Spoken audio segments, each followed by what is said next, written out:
I've always made my life during the week far more important and critical. And I think the difference is if you see your optimal contribution as leading or whether it's preaching. And so if you see your optimal contribution as preaching, then you might only focus on Sunday.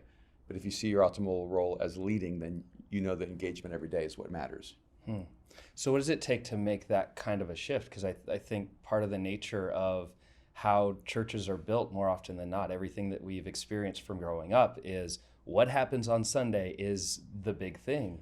And what you're talking about is a big shift, just mindset-wise for leaders. I think a lot of times because churches, especially when they're new, move to public services so fast that they're actually doing something that it would take a large production company to do with a handful of volunteers. Yeah. And it's almost as if you're creating a false sense of reality. Because if your production is bigger than your community, then it's off balance. And so we just really encourage whenever we do something new, build community, build community, build community. And we have a campus in Mexico City.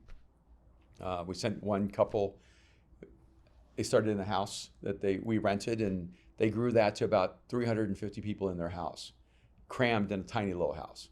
And it was only when his wife said there's no more room for anybody else that we finally said, okay, let's go and do something public. And so it probably was 6 months of invisible work before we ever did anything public. And so then when we went public, it was fairly substantive right away. I think a lot of times people advertise to Christians, try to grow a church by drawing Christians in. And we really do the opposite. We focus on people who don't know Christ. So they don't really care about the same thing Christians care about. Christians care a lot more about the product being right for them on Sunday. Yeah. And you know, people who are just finding faith actually care about the texture of faith and the relationships that are being developed.